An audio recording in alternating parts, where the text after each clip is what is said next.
In the previous classes we have started angular momentum. हम बात कर रहे हैं एंगुलर मोमेंटम के बारे में. ठीक, तो एंगुलर मोमेंटम में हमने क्या पढ़ा था? This is the moment of the linear momentum. और इसको फार्मूला में कैसे लिखते हैं कि angular momentum is equal to the product of the linear momentum and its distance from the axis of rotation, या L is equal to P into d. ये formula हमने पढ़ लिया है. That is the scalar form. उसमें vector का हमने concept नहीं लिया था. अब हम बात कर रहे हैं expression for the angular momentum of a particle as the product of the, या it's the vector product of the two vectors. Okay, तो टू वेक्टर्स कौन कौन होंगे, क्या होगा, वो हम डिस्कस अभी कर रहे हैं. तो यू सी हम उसको कैसे लिखते हैं. We have taken a particle P. आप डायग्राम में देखिए, हमारे पास एक पार्टिकल P है of the position vector R. Its mass में भी m अगर इसका मास है, moving with the velocity v, तो इसका मोमेंटम हो जाएगा P. And the momentum of the particle makes an angle theta with the position vector R. Theta क्या है? Theta is the angle between position vector r of the particle and the linear momentum of the particle. ये हमने p, देखिए ये p आपका particles के लिए है. ये जो हमने p बनाया स्मॉल p, ये आपका है लीनियर मोमेंटम. तो जो एंगल बनता है vector r and vector p के बीच, दैट एंगल इज थीटा. तो अगर ये एंगल यहाँ पे थीटा है तो इसको हम इंक्रीज करते हैं वेक्टर r को, and parallel to this vector हमने एक वेक्टर p बनाया, तो this angle will be also theta. तो इन दिस केस अगर हमारे पास पोजीशन वेक्टर क्या है, r is the position vector. ये हमने ले लिया. अगर आपके पास है position vector of a particle, position vector क्या होता है आपको पता है, it is the vector from the origin. And ये p is the linear momentum. Linear momentum ये आपको पता है, बेसिक अपने पढ़ लिया लीनियर मोमेंटम के बारे में. Linear momentum theta is the angle between किसके किसके बीच में, वेक्टर r के बीच में एंड लीनियर मोमेंटम p के बीच में. देन एंगुलर मोमेंटम का मैंने सिंबल बताया था L is equal to vector product of the vector r and vector p, r cross p.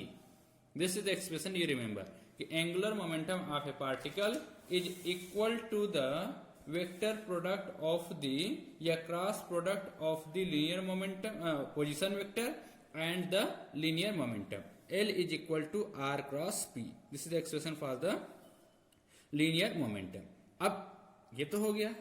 In magnitude अगर हम बात करना चाहें, इन मैग्नीट्यूड, तो हमारे पास क्या हो जाएगा, अगर वेक्टर में ही अगर इसको लिखना चाहें तो आपके पास पता है कि वेक्टर a क्रॉस b बराबर क्या होता है, mod of vector a mod of vector b into sine of the angle between that two vector.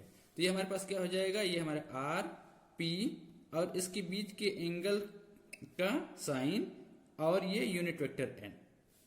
ये क्या बताता है, this says the direction of the angular momentum.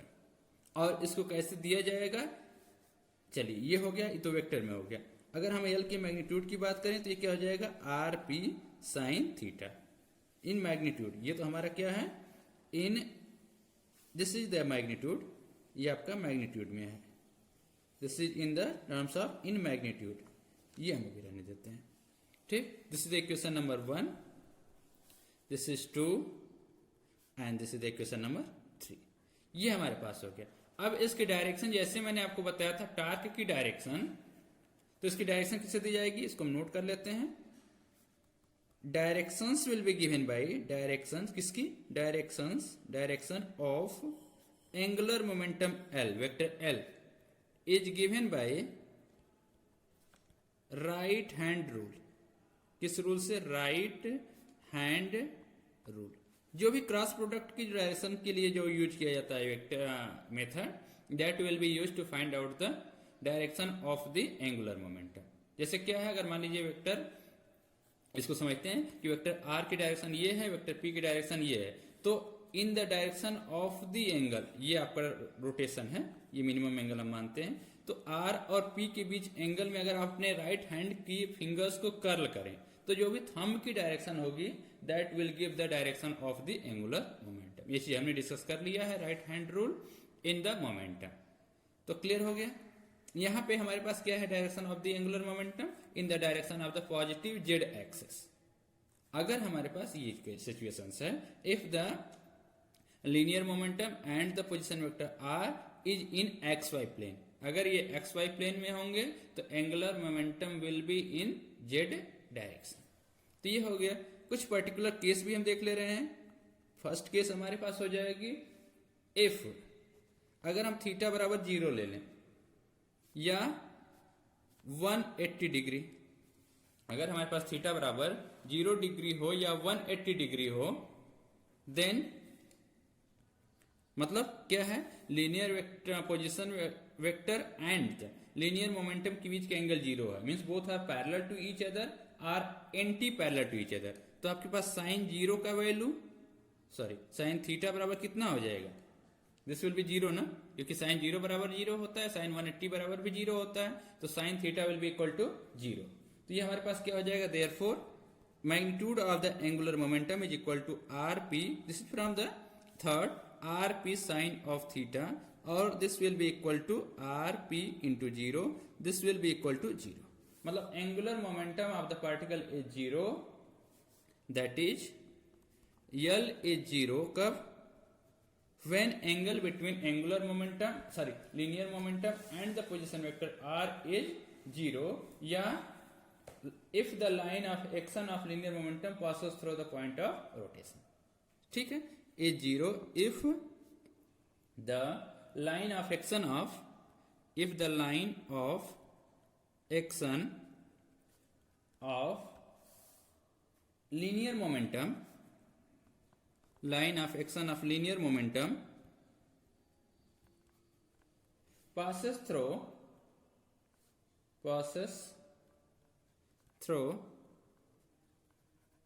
point of the rotation, through the point of rotation, अगर ये condition है तो angular momentum will be equal to 0।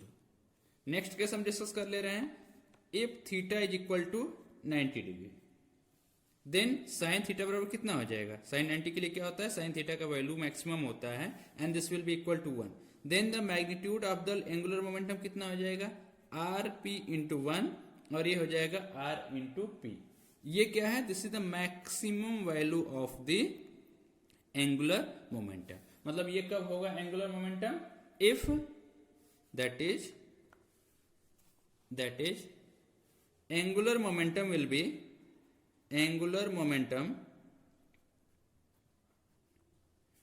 be maximum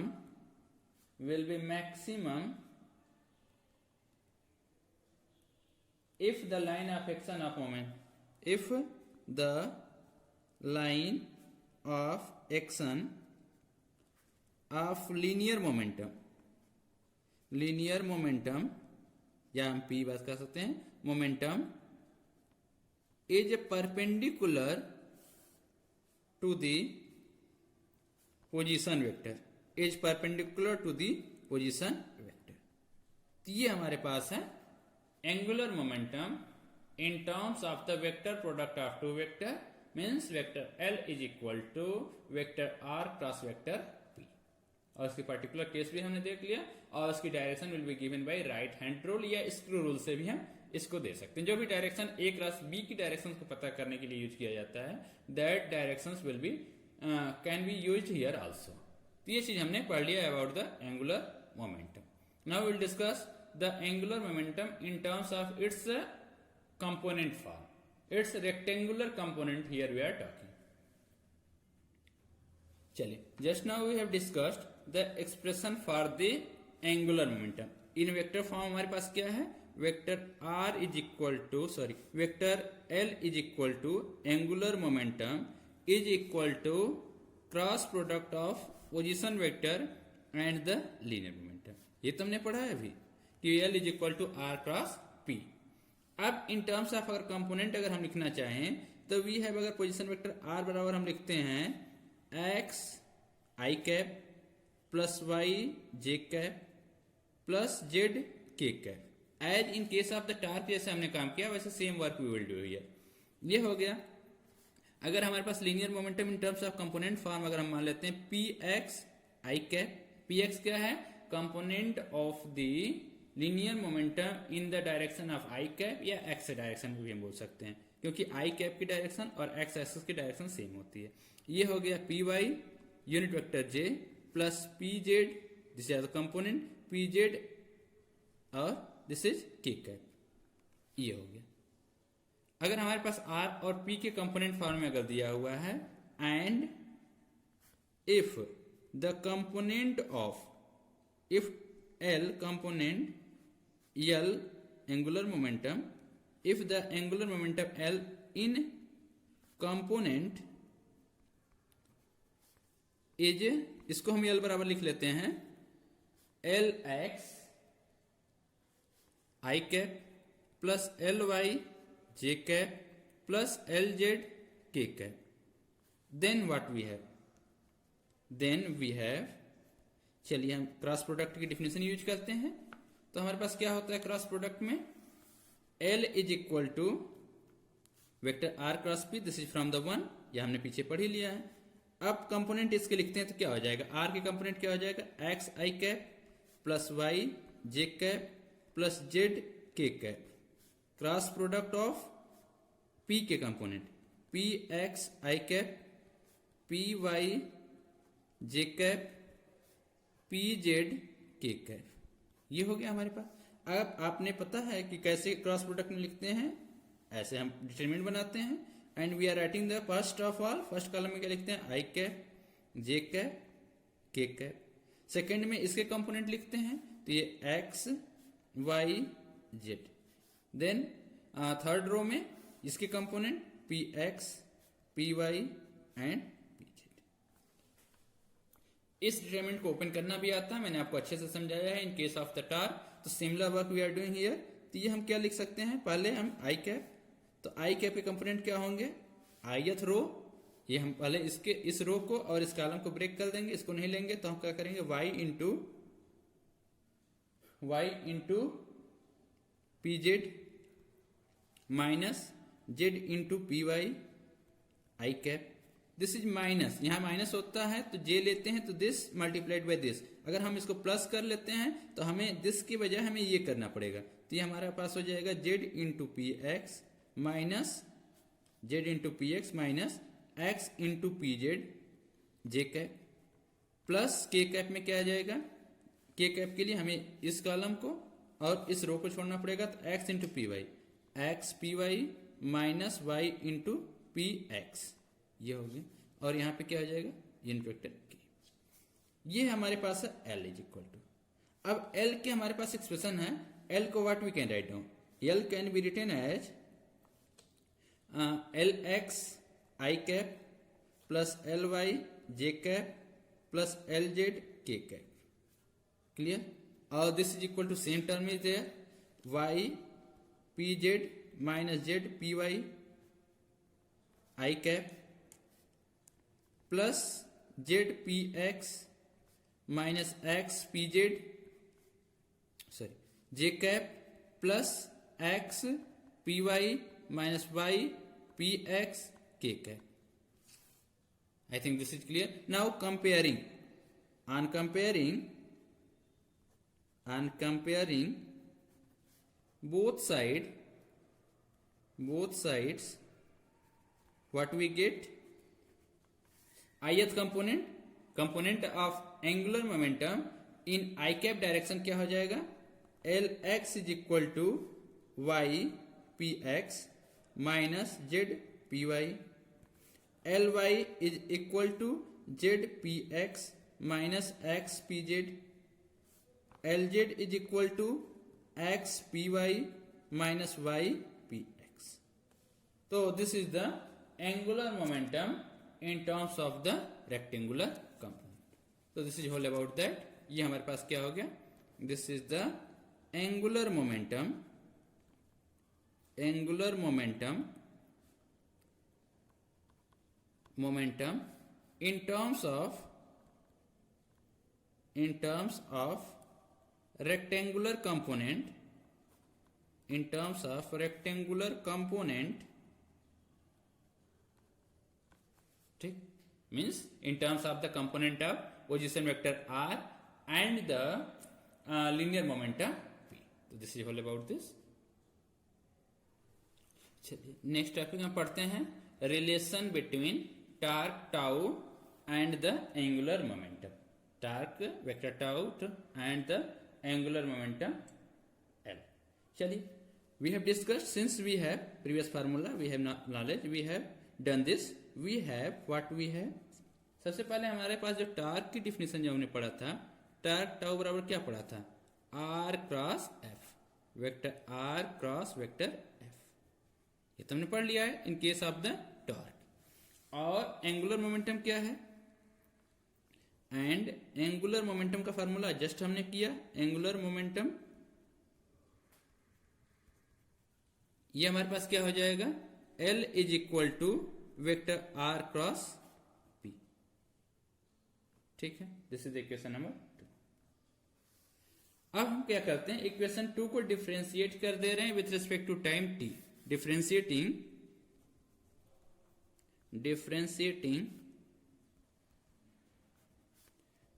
equation 2 with respect to time. Time t के अगर respect में हम करते हैं डिफरेंशिएशन, तो what we will get d vector l upon d t. ये तो होगा differentiation is equal to d upon d t vector r cross vector p. अब इसका रूल आप फार्मूला देख लीजिए, डिफरेंशिएशन में आप पढ़ेंगे वो आपके पास फार्मूला ये होता है. चलिए इसको हम नोट कर लेते हैं फार्मूले को, कि अगर हमारे पास d अपॉन डी एक्स है, ठीक, और हमें करना है cross product of vector a cross b, where a and b are the function of x होगा, तो हम क्या करेंगे, इसको सबसे पहले हम a को लिखते हैं as a constant. Vector a को हम आर्डर चेंज नहीं करेंगे, या ध्यान रखिएगा. तो हम सबसे पहले a को कांस्टेंट मानते हैं, तो a कांस्टेंट मानेंगे तो that will be outside. Cross symbol use करेंगे and d vector b upon dt. ठीक, पहले एक वेक्टर को हमने कांस्टेंट माना, देन डिफरेंशिएट किया with respect to x of the vector b, plus अब हमारे पास क्या है, आर्डर हमें नहीं चेंज करना है, हमें b को कांस्टेंट मानना है, बट वेक्टर a का डिफरेंशिएट करना है. तो हम क्या लिखेंगे, d vector a upon d x cross product of vector b. हम ये नहीं कि b को हम यहां लिखेंगे, b क्रॉस नहीं करेंगे, ठीक, क्योंकि आपका क्रॉस प्रोडक्ट में a cross b is not commutative to the b cross a, इक्वल नहीं होता है. That's why we will not change the sign. तो ये फार्मूला हम यूज यहां भी करेंगे. तो what we can write down here, चलिए लिखिए. तो हमारे पास क्या हो जाएगा, दिस विल बी, पहले अगर वेक्टर इसको लेते हैं तो हम इसको भी ले सकते हैं, d vector r cross d t, ये हमारे पास cross vector p as a constant हमने लिया है, plus vector r cross d vector p upon dt. ठीक है, अब आपके पास तो एक हमारे पास नोट है, ये हमारे पास फार्मूला हो गए, इस फार्मूला को हमने लिख लिया. चलिए अब हमारे पास from the Newton second law d vector p upon dt बराबर क्या होता है, दिस इज द f ना. तो ये हमारे पास क्या हो जाएगा नाउ, अब d r upon d t, एक तो हमारे पास ये हो गया d vector r upon d t, इसको क्या कहते हैं, वेलोसिटी वेक्टर v. तो ये हम क्या लिख सकते हैं, velocity vector v cross vector p plus vector r cross vector f. कहां से, यहां से, दोनों हमने लिखा है. अब आप देखिए यहां पे हम क्या लिख सकते हैं, वेक्टर v क्रॉस p बराबर क्या होता है, m इंटू वेक्टर v ना, ये तो होता है, plus vector r cross vector f. ये m is the constant, we can take outside, m into vector v cross v plus vector r cross vector f. अब आपने क्रॉस प्रोडक्ट में पढ़ा होगा कि cross product of two same vector कितना आता है, that is 0। Vector A cross vector A अगर हम बात करें तो mod of A square sine of angle 0, दोनों के बीच का एंगल 0 होगा, तो this will be equal to 0। तो ये हमारे पास क्या हो गया, दिस टर्म विल बी 0। और ये कितना हो जाएगा, टॉर्क टाउ। ये तो इक्वेशन 1 से आप लिख लीजिए वेक्टर टाउ। तो हमारे पास क्या मिल गया, दिस वी गेट कि D vector L rate of change of the angular momentum is equal to total torque applied on the body। जैसे आपका F बराबर होता है dp अपन dt, वैसे रोटेशनल मोशन में हमारे पास होता है torque tau is equal to dl upon dt। Clear. तो this we can also write down कि tau is equal to d vector l upon dt।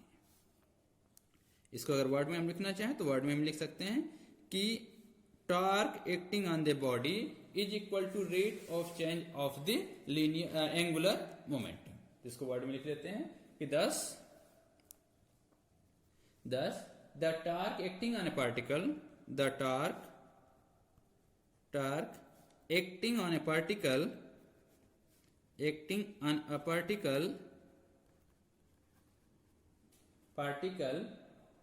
is equal to the rate of change of, rate मतलब time के साथ variation, rate of change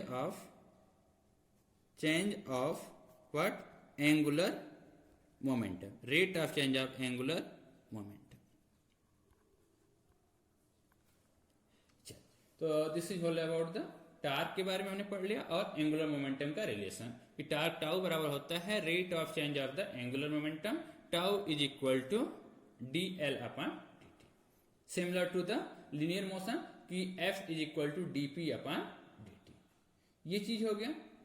तो this is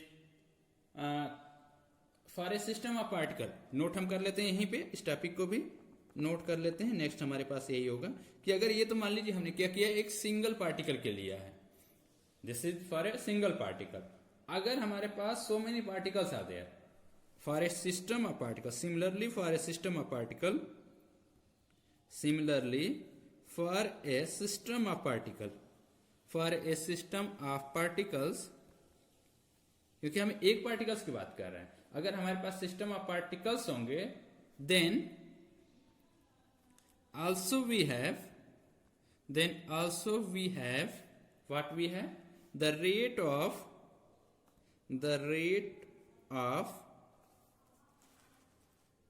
also we have the rate of change of total angular momentum।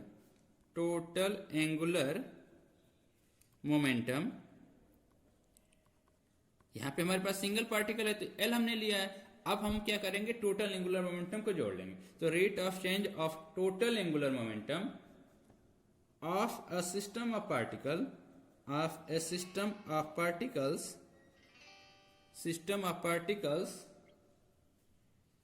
about a fixed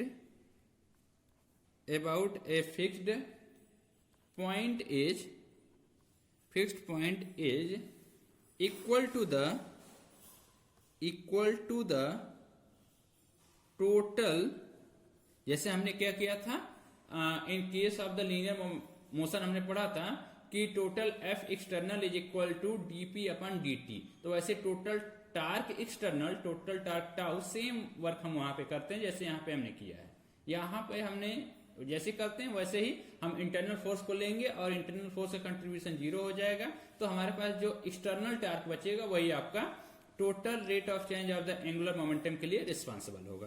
तो total external torque, internal torque की हम बात नहीं करेंगे, external torque acting on the system about that point, acting on the system about that point, that is अगर हम इसकी बात करें इन टर्म्स ऑफ फार्मूला तो tau external is equal to d vector L upon dt, where L is equal to the total angular momentum of the system of particle and tau external means the external torque acting on the system about that point. तो this is whole about that.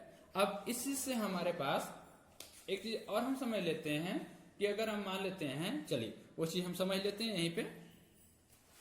तो वो हमारे पास क्या, sorry ये आपको दिखा नहीं होगा, तो ये चीज आप देख लीजिए. Torque external, total torque external is equal to d L upon t t. अब यहीं से एक आपके पास आता है law of conservation of angular momentum.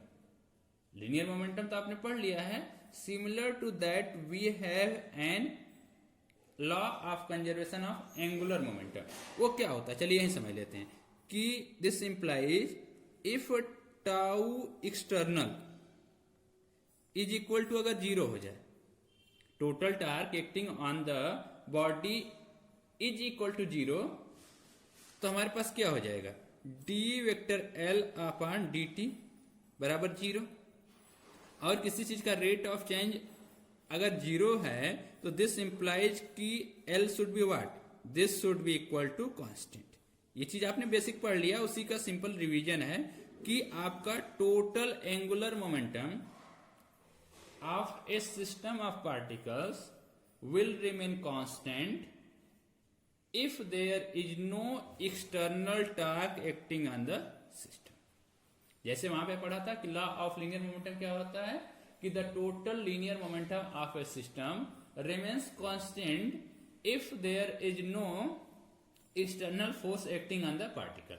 तो वैसे ही यहाँ पे सेम वर्ड इज देयर. हम वहां पे फोर्स की बात करते हैं तो हम रोटेशनल मोशन में टॉर्क की बात करते हैं. वहां पे हम लीनियर मोमेंटम की बात करते हैं तो in this case we are talking about the angular momentum. तो क्लियर हो गया. तो this statement is also called law of conservation of the angular momentum. Means what is the law of conservation of angular momentum, एक बार और समझ लेते हैं कि according to law of conservation of momentum, total angular momentum of the system remains constant if there is no external torque acting on the system. या in absence of the external torque on the system, the total linear momentum of the system remains constant या remains conserved.